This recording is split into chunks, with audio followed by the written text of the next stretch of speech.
L'alliance entre Donald Trump et Elon Musk n'est plus. Hier, dans la soirée, un échange virulent entre les deux hommes a marqué une rupture définitive et déclenché une onde de choc sur les marchés financiers. On en parle dans un instant. Le Crypto Daily, le podcast qui traite de l'actualité crypto, NFT et métaverse. Salut, c'est Thomas du Crypto Daily, j'espère que vous allez bien.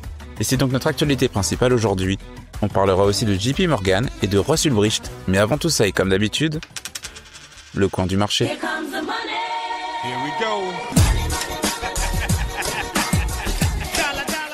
Le marché est donc dans le rouge en cette fin de semaine. Le Bitcoin perd 1,1% sur les dernières 24 heures pour un prix de 103 670 $.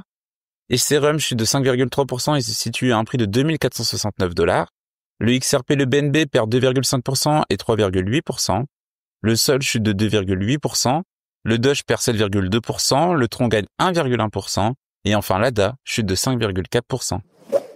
Elon Musk et Donald Trump font chuter le marché. Depuis son élection, Donald Trump a multiplié les annonces en faveur des crypto-monnaies.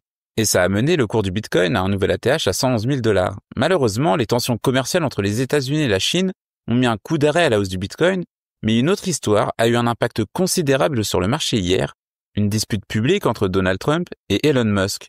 En fait, tout est parti d'un désaccord sur un projet de loi budgétaire, et en particulier la suppression d'un crédit d'impôt essentiel aux ventes de véhicules électriques de Tesla. Donald Trump y a vu un caprice d'industriel, tandis qu'Elon Musk a dénoncé une trahison politique.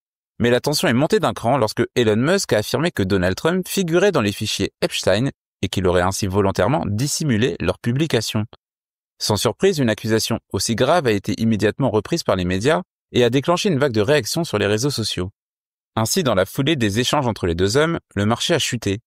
Cette baisse soudaine a pris de nombreux traders à contre-pied, et parmi les liquidations survenues, la majorité provient des traders qui avaient parié sur une hausse continue du Bitcoin. Malheureusement, c'était sans compter sur la vente massive de Bitcoin par les investisseurs long terme. Dans cette tempête, les crypto-monnaies qui ont été le plus touchées sont donc le Bitcoin avec 341,71 millions de dollars liquidés, dont 90% provenant de positions longues, Ethereum avec 285,64 millions de dollars liquidés, et le Solana, le XRP et le Dogecoin ont également subi des liquidations significatives. Le Bitcoin, qui avait récemment atteint un sommet historique d'environ 111 800 $, a chuté à près de 100 000 $ avant de se stabiliser autour de 103 000 $. Cette correction rapide a mis en évidence la vulnérabilité du marché face aux événements macroéconomiques et aux tensions politiques. Et désormais, les investisseurs attendent la publication des données sur l'emploi aux États-Unis et l'indice des prix à la consommation prévu pour le 11 juin. Et alors que le marché tente de se stabiliser, les traders et les investisseurs restent sur le qui-vive. Par exemple, les actions Tesla et Trump Media ont chuté de 17 et 8%. Affaire à suivre. Et si apprendre devenait enfin gratifiant? Avec Knowledge Process, tu n'apprends plus uniquement pour avoir un diplôme, tu apprends pour grandir, pour gagner, pour créer. Leur promesse, une plateforme d'apprentissage hybride, tokenisée et accessible à tous, pensée pour te faire progresser à ton rythme et selon tes intérêts. Au programme, plus de 300 formations déjà disponibles, un agent IA qui personnalise ton parcours, plein de récompenses et plus encore. Sur Knowledge Process, ton temps passé à apprendre n'est pas invisible. Chaque effort, chaque session, chaque progrès compte et est reconnu. Tu n'es plus juste un utilisateur, tu deviens acteur de ton savoir. Knowledge Process, c'est l'apprentissage qui te donne quelque chose en retour. Une nouvelle façon d'apprendre, plus intelligente et plus motivante. Si tu veux en savoir plus, le lien est en description. JP Morgan va accepter les cryptos comme garantie. Depuis quelque temps, il existe une profonde dissonance entre les actions de JP Morgan dans l'écosystème crypto et les déclarations de son PDG Jamie Dimon vis-à-vis de ces dernières. D'ailleurs, d'après un rapport de Bloomberg paru mercredi, la banque semble sur le point de nous fournir un nouvel exemple. En effet, des sources restées anonymes ont indiqué aux médias que JP Morgan allait accepter certains produits crypto en garantie pour des prêts bancaires.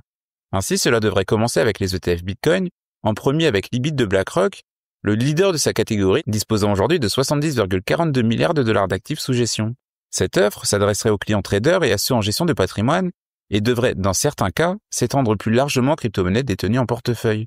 Pour les clients en gestion de patrimoine, JP Morgan valoriserait alors celle-ci dans les avoirs nets du client, et notons qu'elle le fait déjà sur les liquidités, les actions ou certains objets de collection par exemple.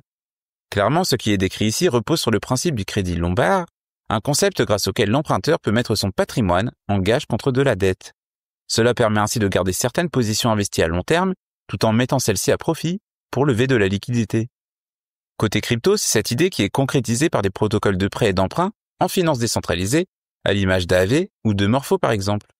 Et pour en revenir à JP Morgan, la nouvelle n'ayant pas encore été officialisée, il faudra patienter pour en savoir un peu plus, notamment sur le niveau de garantie qui serait exigé sur les produits crypto.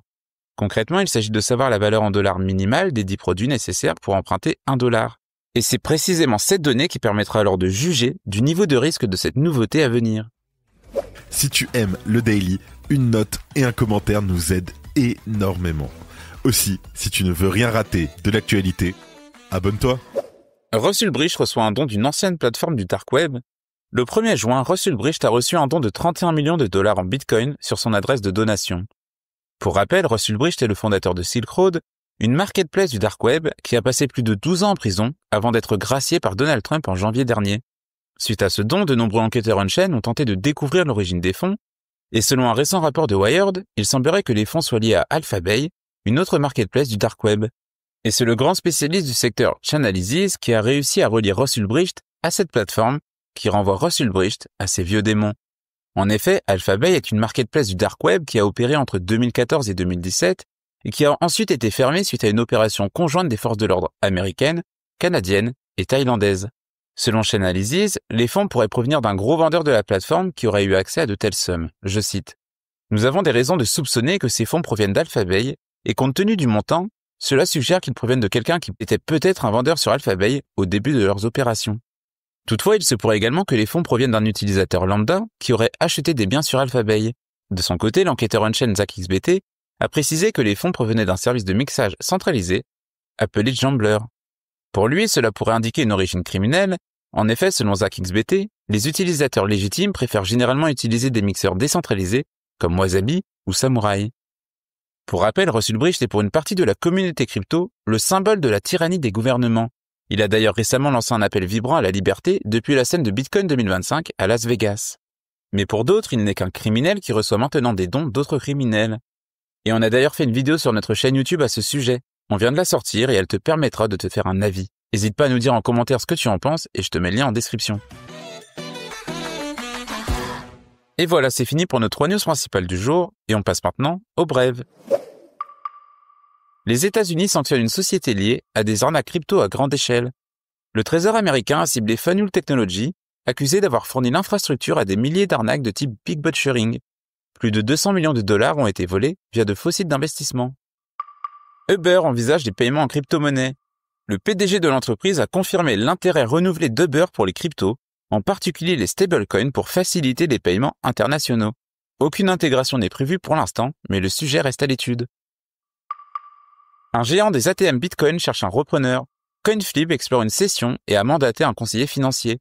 Avec 5600 machines dans le monde, l'entreprise espère en tirer $1 milliard.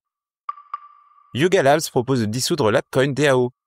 Yuga Labs veut le remplacer par Appco, une entité plus centralisée axée sur AppChain, BAYC et Otherside. Les ressources, quant à elles, seraient redirigées vers des développeurs actifs.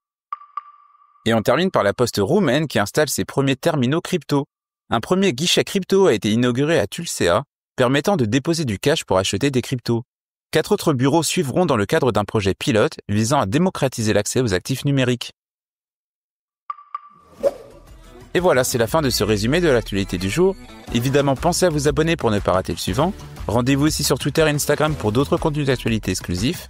Je crois que j'ai tout dit, faites attention à vous. Je vous souhaite un très bon week-end. Et moi, je vous dis à lundi. C'était le Crypto Daily. Merci et à très vite.